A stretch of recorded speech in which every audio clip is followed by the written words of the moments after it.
Wake up, Lofi Nation. It's another Good News Friday. And welcome everyone to the Lofi Poli Sci podcast. I'm your host, Michael Pickering. That's right. Lo-fi as in low fidelity, low quality, in your face, messy as can be global news show. Here we're going to talk about that famous question. What's going on in the world today? That's right, it's everyone's favorite day of the week. That's right, it's another Good News Friday. Source, Reuters World News.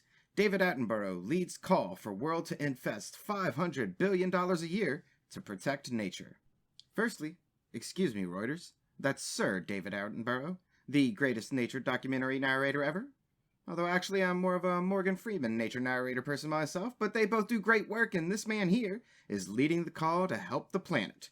Oh yeah, he made this call to the United Nations. That's a stage to do it, especially if you're going to ask for $500 billion a year.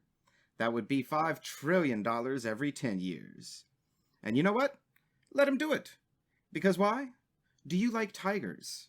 How about lions, and penguins, and trees, and grass? Although it makes me itchy, I still like it. Do you like toucans, lemurs, sloths, koalas, kangaroos? How about pandas and grizzlies, and oh, so many more?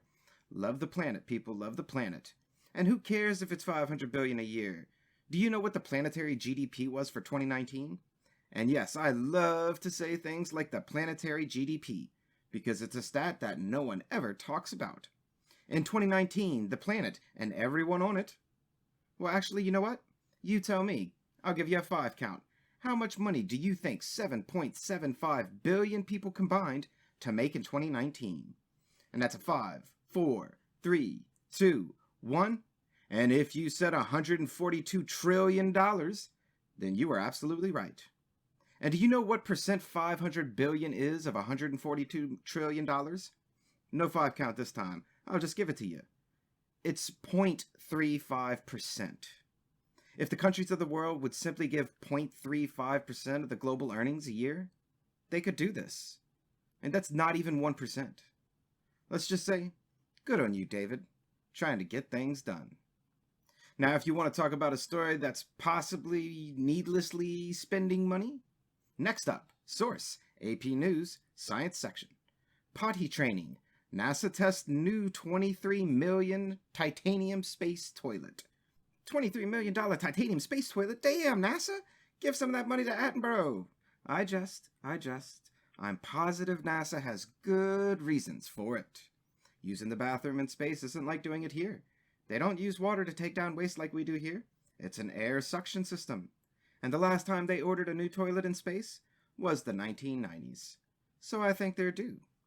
But we're still watching you, NASA, with that lunar neo-corporate colonization mining plan you got going on, the Artemis Accords.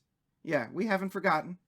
But now, moving forward, because we never move on from anything, source, Reuters Tech section. Google to pay publishers $1 billion over 3 years for their news. And what is this?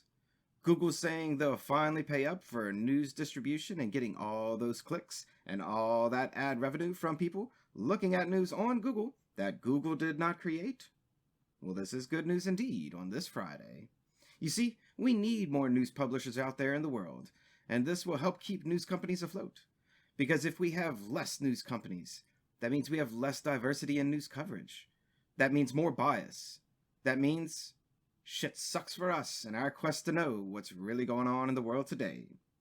Google will launch its new platform called Google News Showcase, first in Germany, and then it will continue rolling out from there. Different news publishers can sign up to create content and send to Google News Showcase, and Google will pay them for their content. Over 200 publishers have already signed up.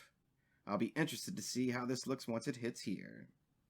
And our following story comes from AP News, Oddities section, and most certainly qualifies for that title.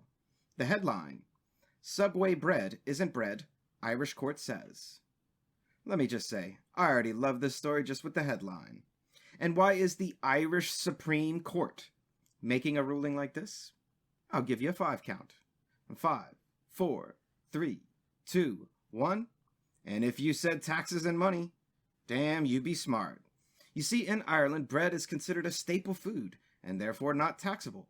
However, this argument was about, is Subway bread more of a baked good leaning in the direction of fancy baked goods and whatnot? Or is Subway bread really just bread? And how did they ever settle such a dispute, you may ask? with sugar content. That's right, they found that Subway has buku sugar in their bread. So much so that it makes up, and I quote, 10% of the weight of flour included in the dough, end quote. 10% is a massive amount of sugar in your dough. Ireland's limit is 2% for it to be considered bread. Thus, Subway, you lose, your bread ain't bread. And a last piece of news to send you on your way to the weekend. Source, NPR, Science. Paradox-free time travel is theoretically possible, researchers say. Oh, now this is one to take to the weekend and argue with your friends about. The story. This new peer-reviewed article by a theoretical physicist is basically saying the film, Back to the Future, is all bullshit. And what do we mean? Well, basically, the timeline is self-correcting. People can alter the past, if time travel were possible, but only marginally. The larger events would still take place, but simply be altered as to how or when they take place. But they still take place. Take this for example. If we went back to 79 AD to stop the volcanic eruption that destroyed the Roman city of Pompeii, we could theoretically do that, and then come back to our time. However, this research theorizes that the eruption would still take place, and that we would just be postponing it. Hence, time self-corrects. And yes, there's way more sciencey stuff in there for sure. But hey, this is Good News Friday and a 5-minute podcast, not a 30-minute lecture on theoretical physics. But have fun with your friends this weekend. And that's a brief snapshot of what's going on in the world today. Stay tuned for Monday's episode of Messy Monday. Always remember that Lofi Poli Sci is more than just me. It's the we that we be. Write in with questions or comments to lofipolisci@planetmail.com. Thanks for listening. Stay safe. Wash those hands. And I'll see you in the next episode of the Lofi Poli Sci podcast. Pickering, signing off.